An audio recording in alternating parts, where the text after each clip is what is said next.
Hey everyone, welcome to this exciting webinar onto SD-WAN REST API automation. Hope you all are doing good. My name is Abhijit. You can call me AB for the ease, and I lead the technical department at PyNet Labs Private Limited. I'm the CTO at the company, and if I tell you about myself, I have been delivering corporate trainings for last around 10 years now. My key expertise, or I have delivered trainings for Cisco's routing and switching departments, which is now enterprise domain. I have also delivered sessions onto security. I have also delivered sessions onto some part of data center, and I have also now been delivering sessions and trainings and consultancy onto recently launched solutions by Cisco and many other vendors, which actually deals into the cutting edge technologies that are being implemented into the production environments nowadays. Since Cisco launched its new line of certifications, um, we at PyNet Labs, we picked up delivering trainings onto those very cutting edge technologies that includes network automation, that includes network telemetries, that includes Python for network engineers, that includes Ansible and various other things. So we at PyNet Labs have been delivering trainings on these technologies from past couple of years now, and we've got a huge response into solutions like SD-WAN. We've got multiple trainings delivered onto automation. We got multiple trainings delivered onto how to automate these solutions, including SD-WAN, including SD-Access, ACI, and all that. Because these solutions are completely being implemented based on SDN framework, that's why people who are having decent amount of experience into networking, core networking, they are looking forward to upgrade their skill sets and jump into network automation, because with the growing complexity of networks, automating the network has become kind of an essential thing into the production environment. That's why almost everyone is looking forward to learn how automation can be implemented into various other things. So we just thought of having a great webinar that will give you insights of how actually automation works in terms of automating these solutions. Mostly network engineers learn how SD-WAN works. Mostly network engineers learn how routing and switching works, how ACI works, how security works, and a lot of that. But the end requirement nowadays is not just learning about the solution, it is also about learning how to automate the solution. That's exactly where REST API, that's exactly where your Python skills, that's exactly where your automation skills comes into picture.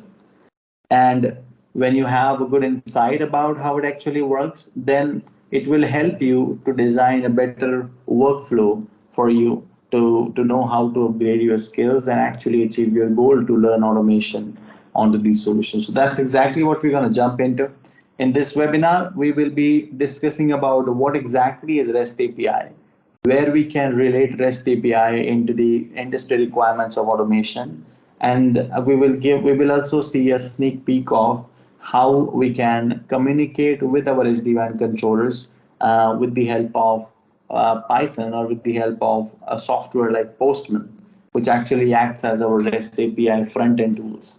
If you enjoyed the content of the video, don't forget to like and share the video and subscribe to our channel.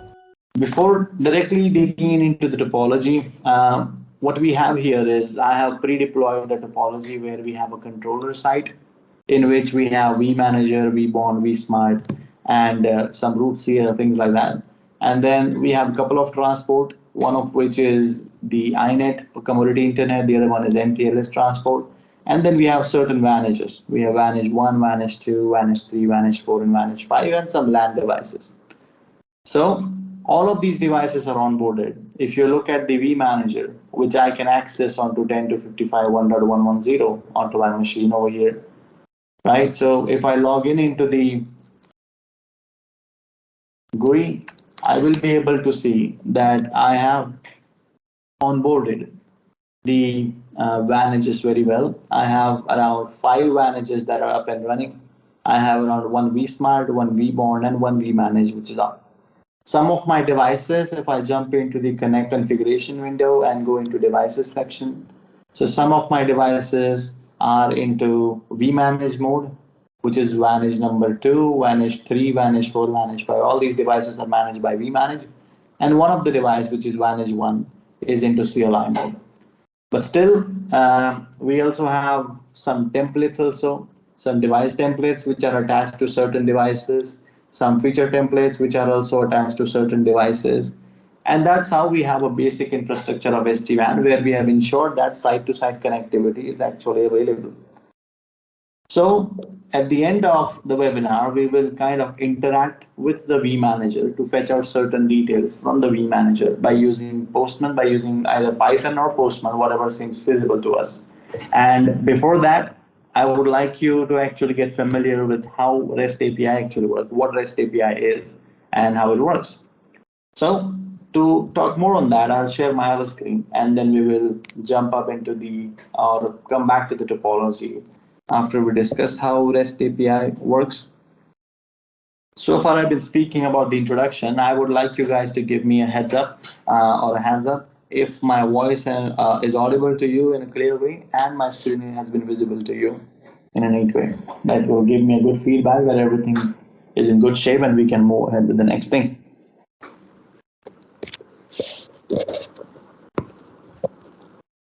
Now, the thing that you're going to get familiar about is introduction.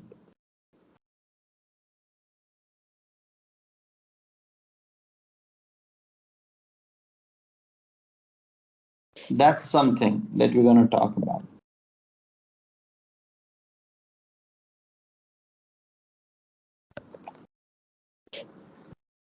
So, when we talk about introduction to REST API, the primary requisite for understanding REST API is you should also be aware about how HTTP communications works.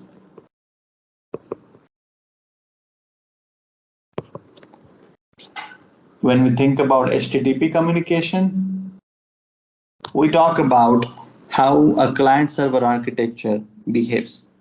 Mostly, we sit on a laptop, we sit on a computer, which actually has a decent internet connectivity, and that we talk with multiple of our servers. Let's say this is a server A, and this is a client A. And server A, it is just like google.com. So you use some front-end applications. These applications can be Google Chrome. These applications can be like Safari browser, or these application can be Firefox.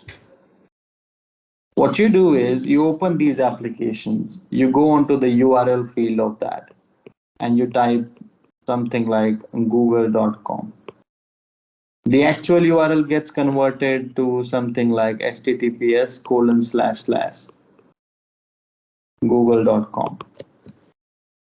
right? So when client A enters that, then there is a request that is generated. That particular request travels all the way and reaches out to Google server. We call this as HTTP request. When the server A receives that HTTP request, server A kind of processes that HTTP request and it gives you something that we call as HTTP response back to you, right?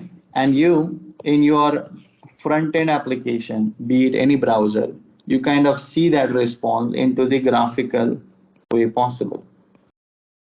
When we see that we see google.com web page into your browser, what does that mean? So the server gives you a combination of an HTML web page. It gives you a combination of a JSON data. It gives you a combination of JavaScript for all the animation that you see. And it also gives you some CSS content. So combination of all these technologies plays as you can say a web page, and this is exactly what you see into your browsers. That's how a normal HTTP request response cycle works. But there are various operations that goes, or there are various component that goes into HTTP request and into HTTP response. When we talk about HTTP request and HTTP response, there are certain important element that goes into this. So when we properly understand what exactly goes into HTTP requests, you can say that number one thing that goes into HTTP request is called as method. And then after that, number two is a URL. Number three component is called as header, and number four is something called body, or we can also call it as payload. We will understand each component that is available here to better make sense of how the HTTP works. When we speak about method actually gives the idea to the client machine that what is to the server that what is client expectation. Whether a client is actually trying to send a request through which certain information can be fetched out, whether a client is making a request to push some new data or create some new resource to the server, whether a client is actually making a request to delete something that is present onto the server, or whether a client is making a request to modify an existing resource that is present onto the server. All of these particular methods can be executed into HTTP, and the method tag or the method field inside the HTTP request gets to know what exactly is the user requirement. When we relate to that, there are four types of methods which are available. Number one, get. Number two, post. Number three, put. And number four, delete. The get, post, put, and delete, all these particular methods are not the only methods which are available into HTTP, but these are the ones that we're concerned about in this session. So the get method, like I said, it fetches out information from targeted resource. The post creates new configuration or data onto the targeted resource. The put modifies existing config or data that is present onto the resource, and delete kind of removes config or data that is present onto the device. These are certain methods which actually can be executed onto the or with the help of HTTP. Post that, the URL actually all of you are aware about that URL stands for Unified Resource Locator. So if you are familiar about how a file system works, how a file explorer works, or how a file tree works, then to understand the URL is also much easier. Let's say we have a system, and that particular system has a name called PyNet. The PyNet system has a three main directories. Okay, it has sales, it has marketing, and it has tech. The sales also has two main directories. Let's say B2B and B2C. The marketing also has two main directories. Let's say offline and online. And the tech has some directories.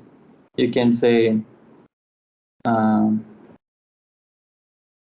tech itself or technical and R&D.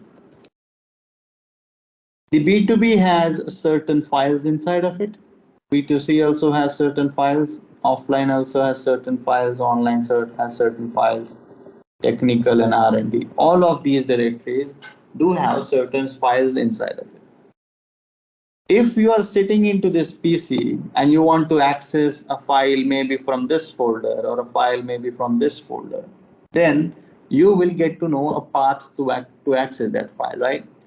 In a computer language or in a language that we understand or the machines understand, the path would look something like this, that first you will go to PyNet, then you will go to sales maybe, then you will go to B2B maybe, and then a file, let's say abc.txt.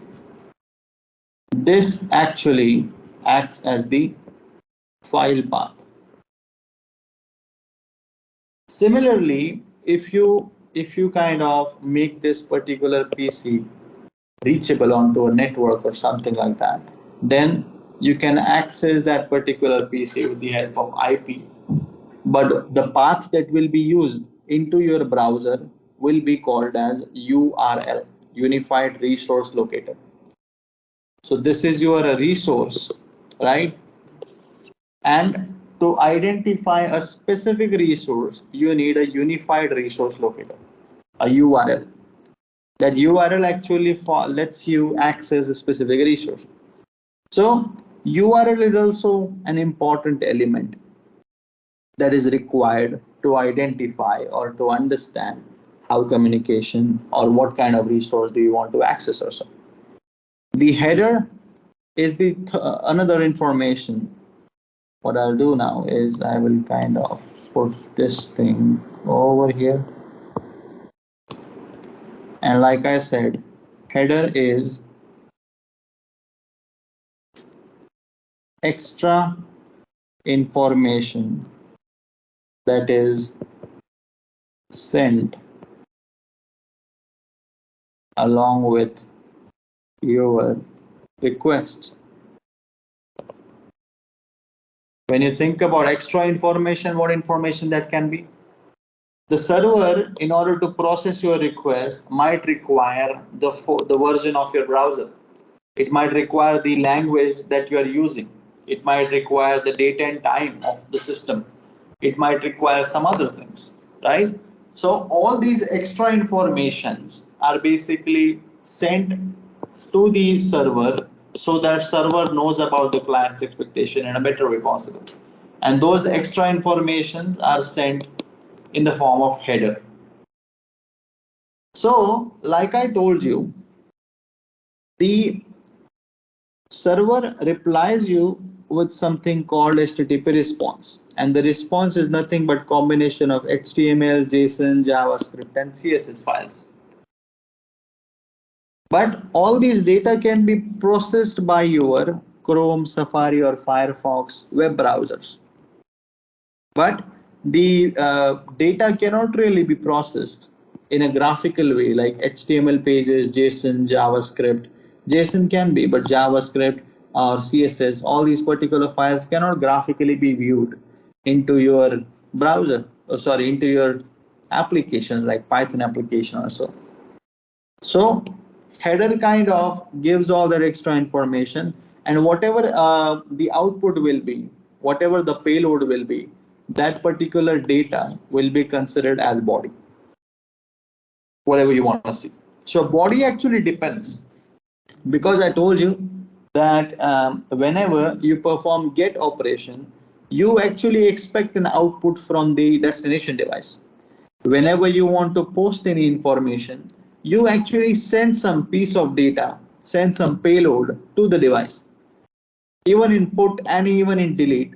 For all these particular three operations, you send the data to the device, but in get operation, you expect the data from the device. So body will be that data that you are either sending or that you are either receiving from the device, right? That's the content of your HTTP request. So when you're performing a get operation, you are sending some get query, but you won't really have any body to be sent, because in that case you are expecting the body to be attached into the response.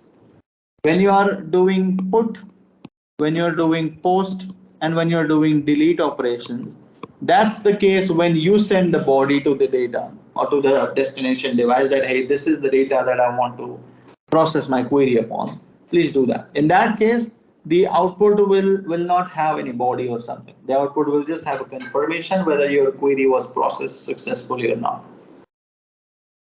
So this is about HTTP requests. We also have something called HTTP response. Like I said, an HTTP response also has some, you can say, content inside of it. So number one thing HTTP response will have is called as a status code. Number two thing that HTTP response will have is something called, you can say, the URL from which the resource has been fetched. Number three thing, it will have headers, and number four, body. So all URL, headers, and body are same. It is just the status code that have changed. So status code gives you the ability to identify whether your query was successfully executed or whether there was some problem inside the query that you executed. In that case, there are different type of status codes which are available. The status codes are available in the series of 100, in the series of 200, series of 300, 400, and 500. The status codes that are replied in the series of 100 are treated to be as informational status code, which means upon executing your query, there is some information that needs to be provided to you by the server. The 200 series codes mention or indicate that your query has been successfully executed. So whenever you get a reply or HTTP response that has a status code as 201, that has status code as 202 or 204 or things like that, it means that your query was successfully executed. Then 300 means resource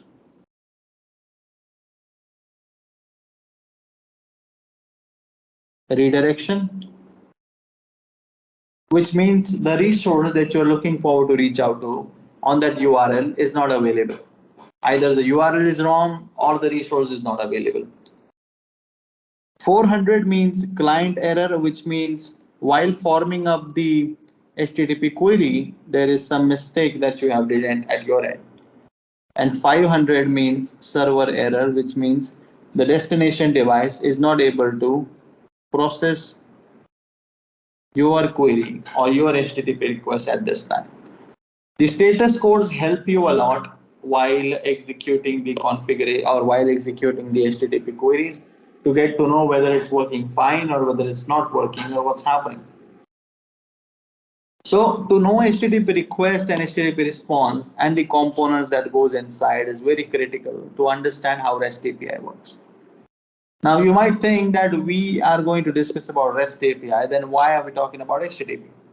Because in the programmatic way, HTTP is nothing but REST. HTTP, which stands for Hypertext Transfer Protocol, REST, which stands for RESTful Protocols. So, or representational state transfer.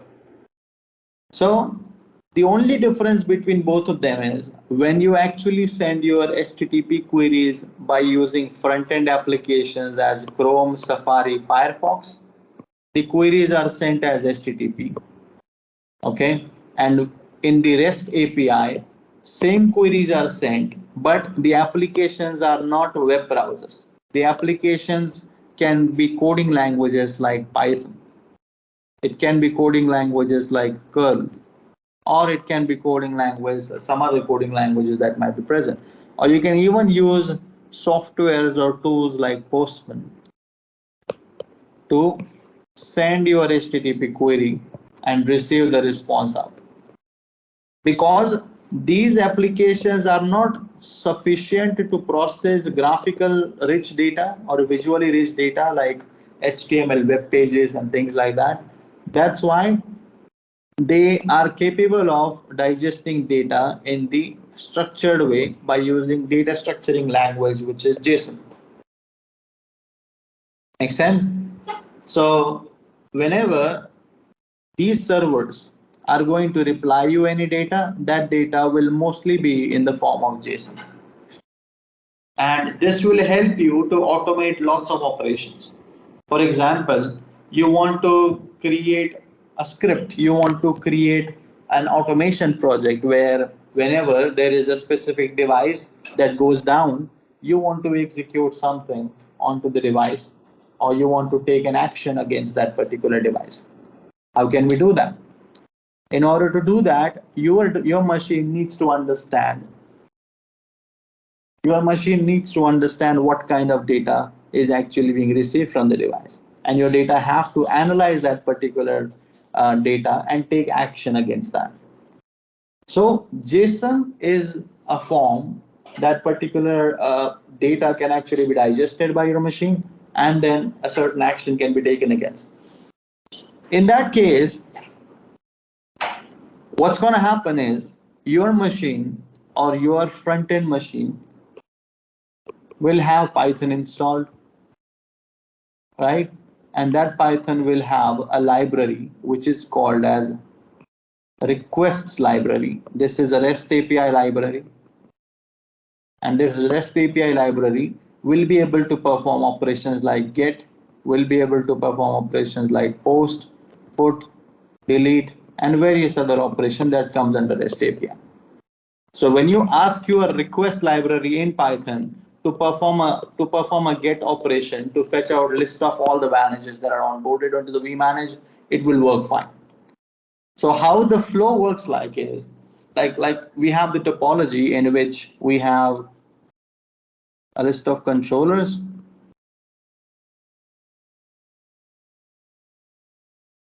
where we have vManager, where we have vBond, and where we have vSmart. The vBond, vManager, and vSmart are connected to a switch. The switch is connected to iNet and MPLS. Then the iNet and MPLS are connected to a site where Vantage1 and Vantage2 are there, and they have redundant connectivity. We also have another site there, which is Vantage number 3, that is connected to both the transports. We also have another site, which is Vantage 4, that is connected here. And we have Vantage 5, which is just connected to MPLS. So our management machine, our Windows machine, let's say my Windows machine, is connected to vManager in this way. So this is my out of band management link. On this machine, I have Google Chrome, by using which I can log in from this to vManager and fetch out my data. So can I say that my device here, this is my client device and this is my server device, right? I send my HTTP request and I get my HTTP response. But if these devices are not connected, then the vManager will not really have any data to show that data to me. So it is important that vManager is connected with all of this infrastructure.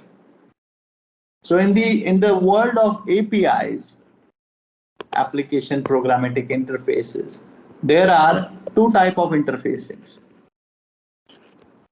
One is called as northbound interfacing, and the other one is called as southbound interfacing. The northbound interfacing is actually communication between you and the controller.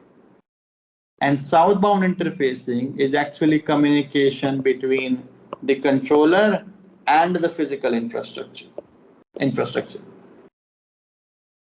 So what you do is, by using northbound, you tell the controller that what to do. Then controller converts that information into machine understandable data, and it applies that into all this infrastructure that you have.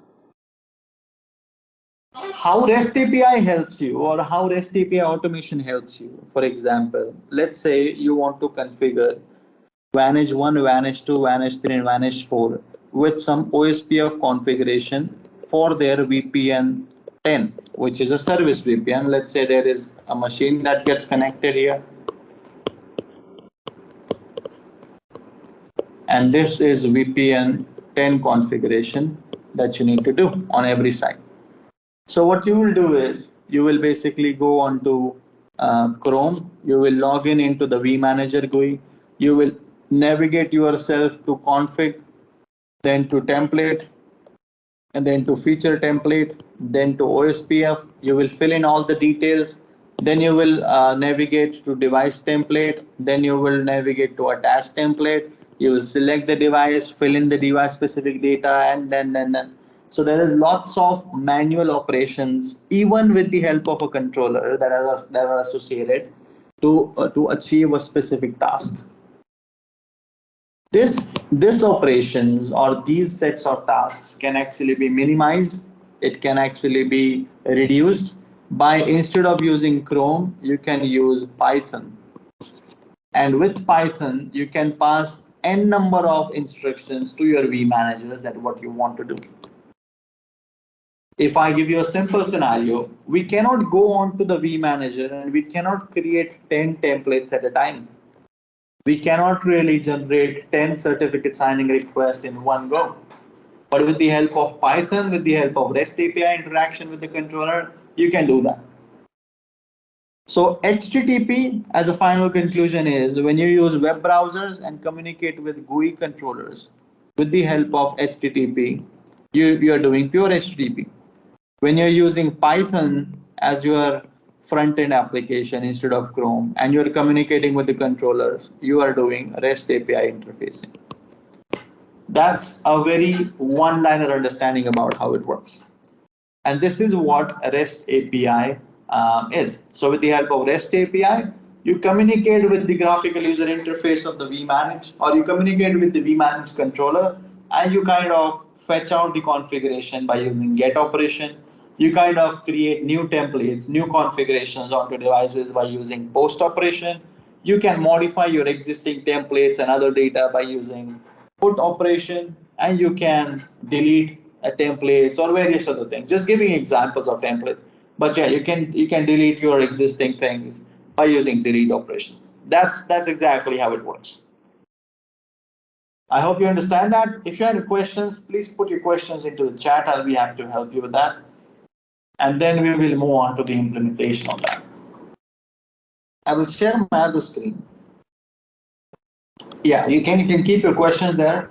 Park your questions into the chat. Once we're done discussing, I will answer all your questions. Don't worry. So I'm sharing my other screens there.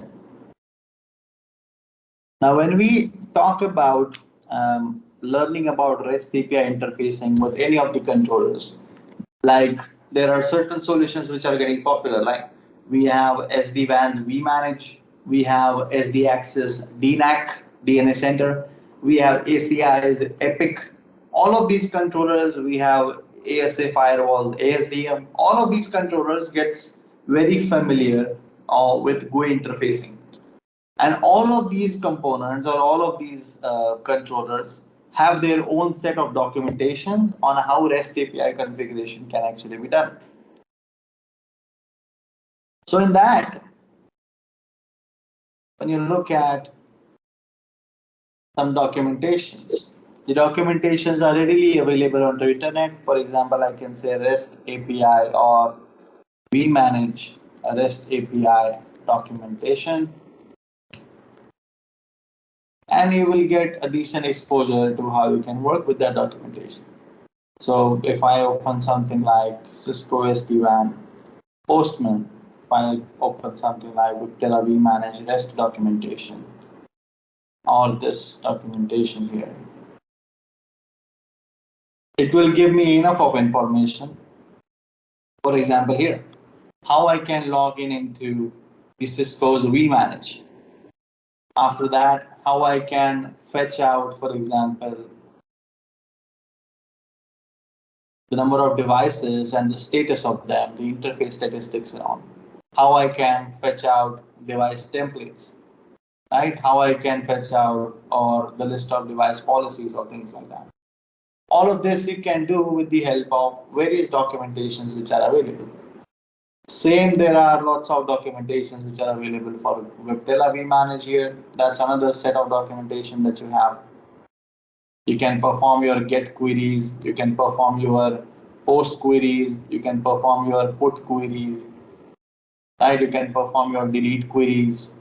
Likewise, there is other set of complete documentation which is available, which will give you how to perform authentication, how to configure APIs, how to deploy configurations, and various other things. What we will do is we will try to log in into the device and fetch out some list of details, okay, with the help of Postman, which is one of the software that's available. So I can just go on to the device. I can say download Postman. It's a free software that you can download onto the web. I'll say download it. We start the download. It will take a couple of minutes, and then we will try to log in into the SD-WAN by using Postman. While it's downloading, if I answer some of your questions, Rupesh says that which framework is used in Python for automation. So there is no framework; it's all about libraries that you use. However, you can find out multiple libraries. For example, requests library is one of the library that is used in Python for communicating with the help of REST API. Shraddha says, can you please repeat about northbound and southbound? Like I said, if I refer to the topology. So assume that this cloud is my Windows machine, the vManager is my controller, and all of these devices is my infrastructure. So by using the communication between my Windows machine and the controller will be. Oh, someone says not able to see the share screen. I will reshare it, no issue. Yeah. So whenever the communication between the management PC and the controller is happening, that communication will be your northbound communication. And when the controller will communicate with the physical infrastructure, that communication will be called as southbound infrastructure or southbound communication or southbound API, whatever you call it.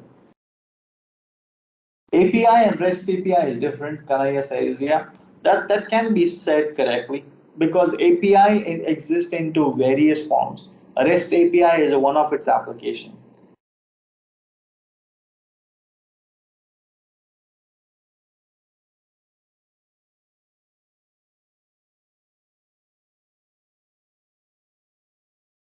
And there, Postman is installed or downloaded. I will start the setup. I will just make sure that Postman is not installed. Yeah, so I will run it.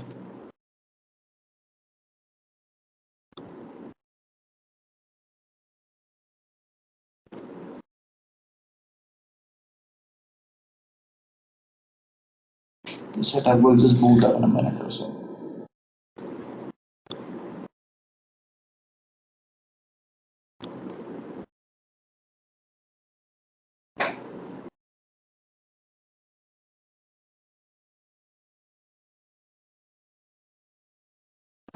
Installing Postman.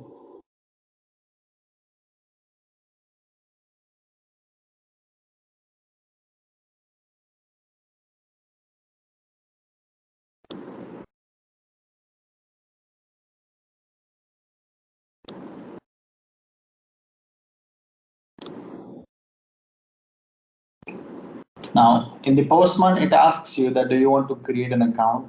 For now, I will just skip and go to the app. In the app here, we have lots of details. I will just hide the unnecessary things that we do not really want to see. And this is where you can create your request sensor. So, into the software here, what you can simply do is you can create a new HTTP request or create a new REST API request very easily by clicking on the plus sign. When you click on the plus sign, it asks you to actually select what operation do you want to execute, what method do you want to execute, whether you want to execute get, post, put, patch, delete, or what. All of these are HTTP methods which are available, out of which we are concerned about get, post, put, and delete.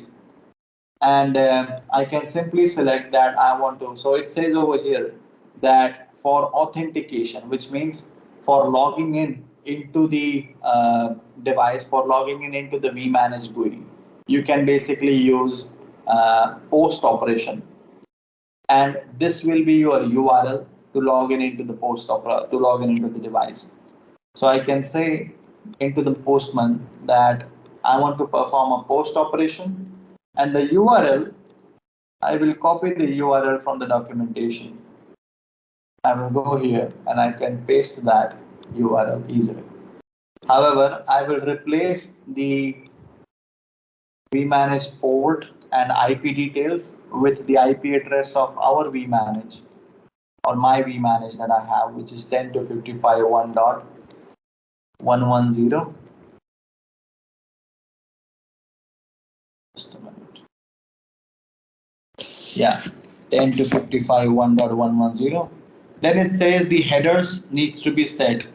This particular header needs to be used, content type, where I can jump up into the header section. I will say that the key for the header section is going to be content hyphen type, and the value to that particular section will be this.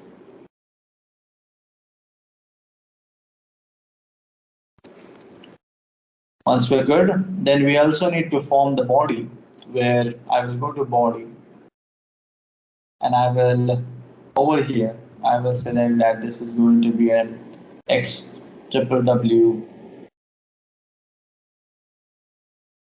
where the key is going to be J underscore username, and the value is going to be admin, which is the credential of my username, or which is the credential username of my vManage. Then after that, we will say J underscore password will be admin also. So my username and password is quite same there. Once I do this, then my query is kind of prepared very well, and I can simply just perform my query by going on to the right side, and I can just say send my query. When I send it, it says that get address info. Okay, which means the IP address that I entered is not the correct one.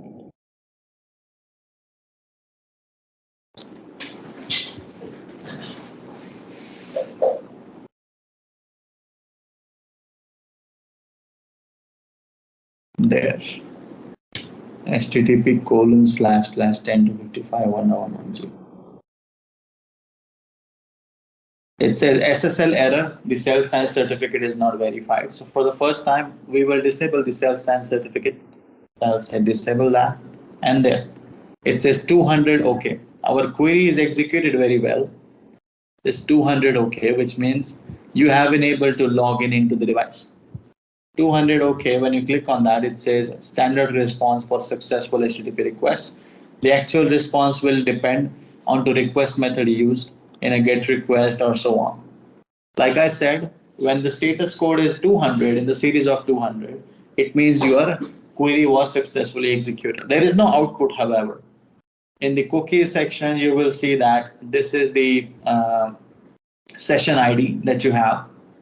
Okay, this is your complete session ID, and you have been able to log in into the device. Then under the header section, you will find out that lots of details are given to you. What is the content, what is the date, what is the connection type, and various other things. So after being able to log in into the vManage with the help of Postman, the next thing in the documentation will be about how to fetch out the fabric device details, or what is the state of that particular device, or so on. So I can simply perform a GET request onto my Postman query. So I will create another query over here by saying GET operation, and I will say https colon slash slash 10 to 55 1.101 slash data service slash device. And when I try to send that,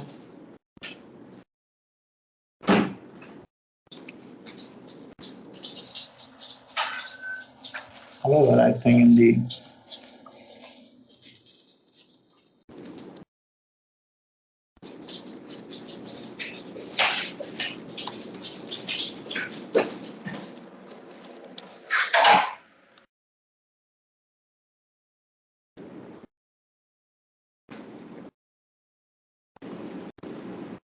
will be required to get some send some additional detail with that.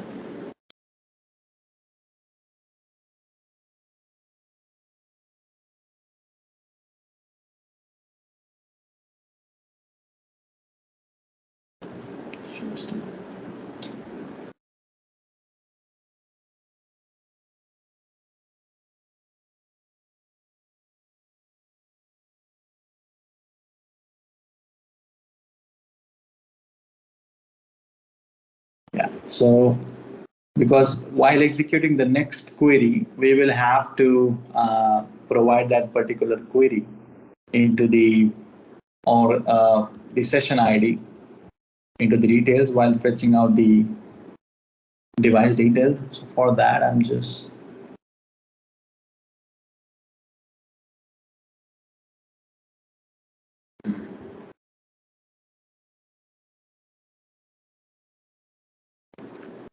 the API reference. I'll check that what's the query that we need to do.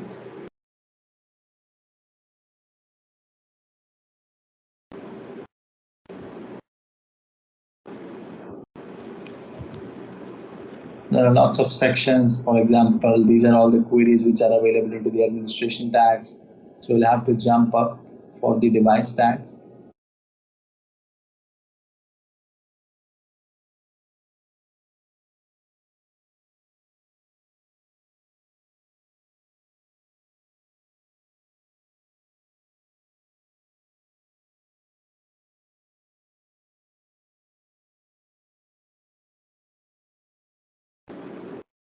So the responses are just application slash JSON, and it gives you a list of devices, which is all good.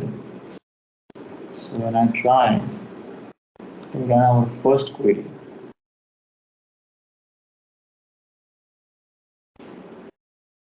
post is only supported here.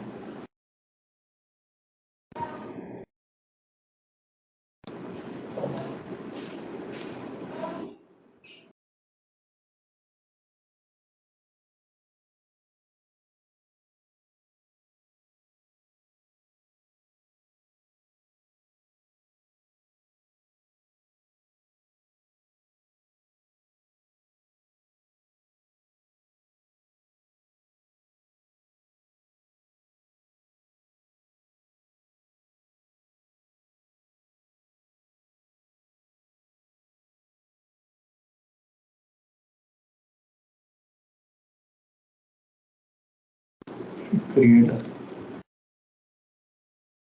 https colon slash slash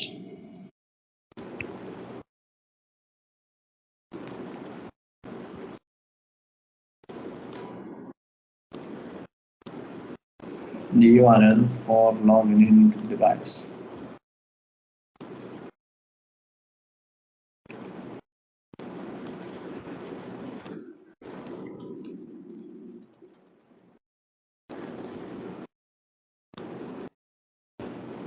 And the value is application/x form.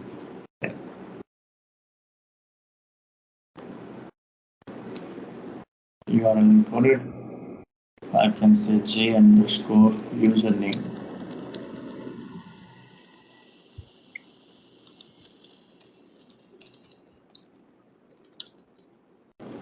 And j underscore password is also admin.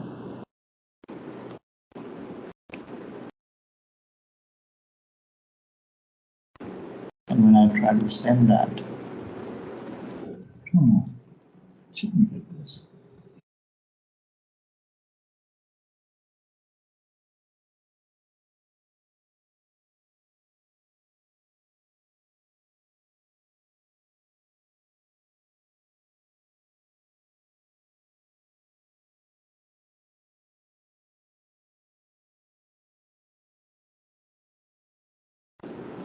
So if I go on to my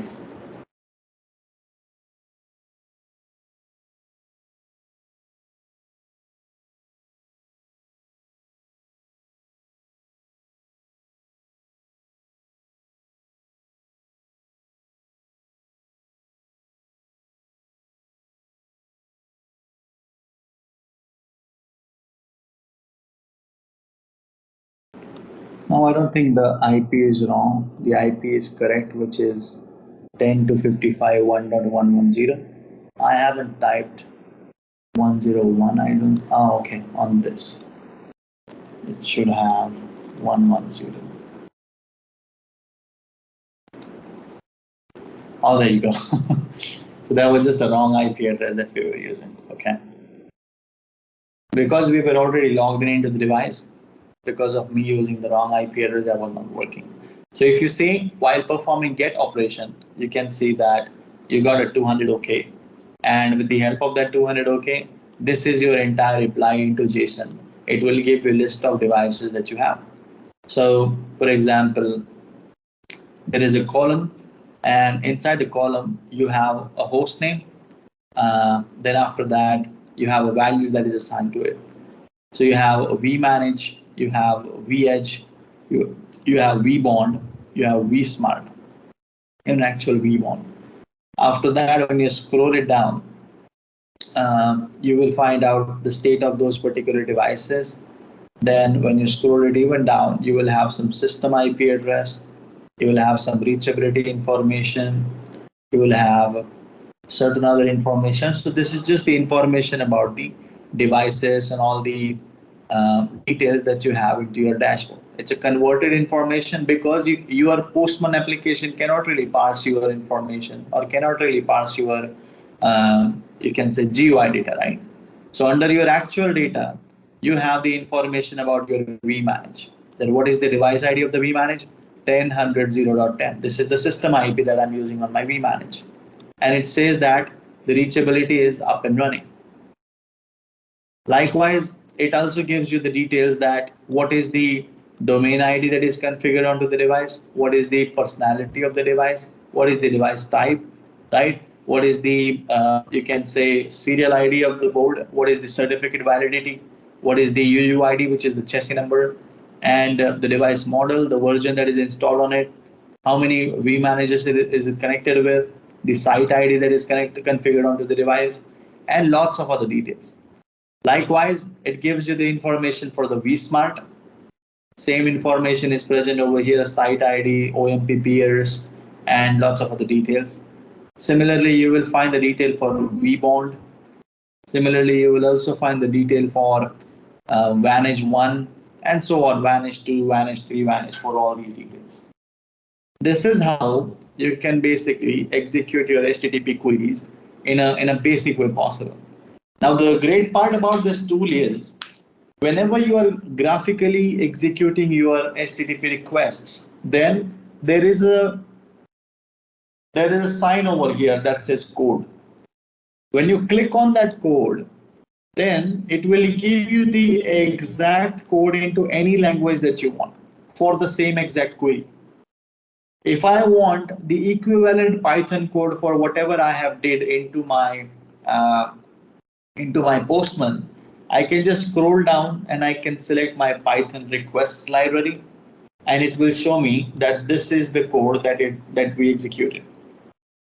So I simply can copy this particular code, okay, and I can go on to my IDE, let's say, which is Visual Studio Code.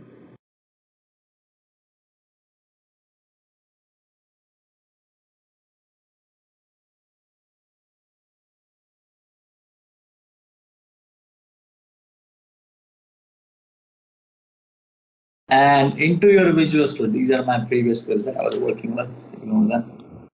But what I'll do is, I will create a new script. I will save that particular script as vmanage.py, and I will paste the script easily. Once I paste the script, I can simply save the script and I can say run it.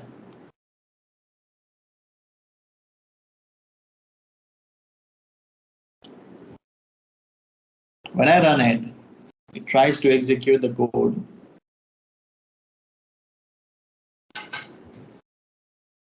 It says that SSL error is given. We can take care of that. We just need to add into the request that verify is equal to false. So our SSL verification will be turned off. I will save my script and I will run it again. And there, this is all your details into the Python output. Though it is not arranged in a proper way possible, but you can do it very well. When this is done, this is how you basically interact with the help of REST API with your device to fetch out your configurations. Now, same documentations can be followed in order to push configurations onto the devices, in order to pull up details, and lots of various things can be done with the help of Postman as well as Python. Oh, that makes sense.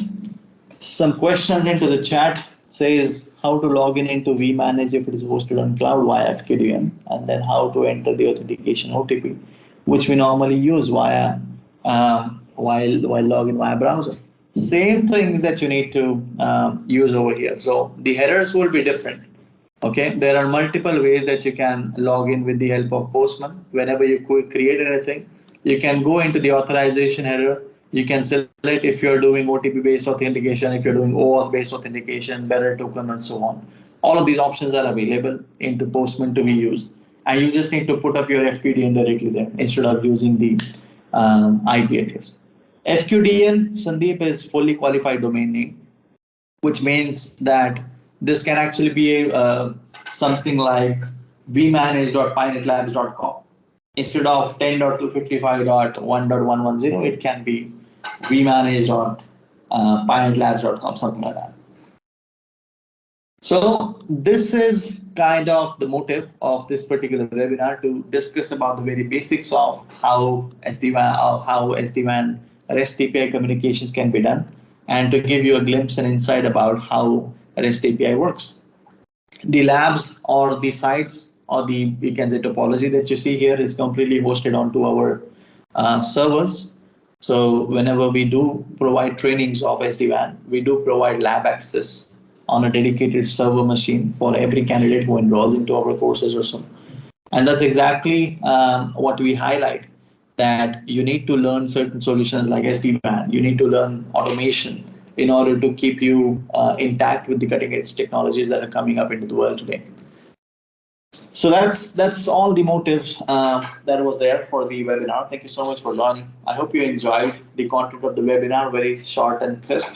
If you want to learn more about it, do feel free to drop your query at our website, and we will be able to help you with your query and with your resolution over there. Himanshu says, what is the key value in Postman? Key value is nothing but username or your headers. So whenever headers are requested by a query, the headers are given in the format of key and a value. So key in our case has been content type of the header, and a value is actually a value that can be sent along with it. When we, if you see over here, like for example, date is the key and the value is Friday, 29th of April, 2022, something like that.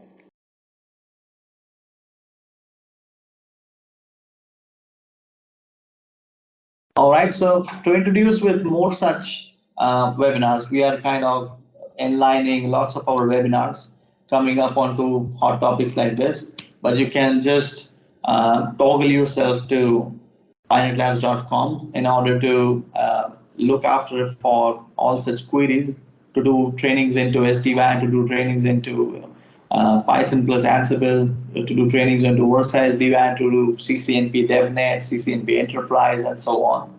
And you can also go for our self-paced training. You can also go for labyrinthing. You can also go for our job guarantee program, where we can give you on written that those freshers who are looking forward to um, enter into your course or enter into your career and get started with networking, network automation as your career.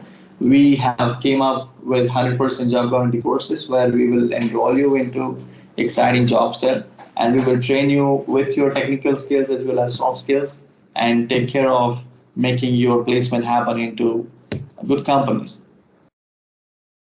If you want to get to know more about it, you can just raise your query into the URL that I have pasted into the chat and get in touch with a concerned person, and they can navigate your query to the correct instructor, to the correct trainer, even to me, and I'll be happy to help you there.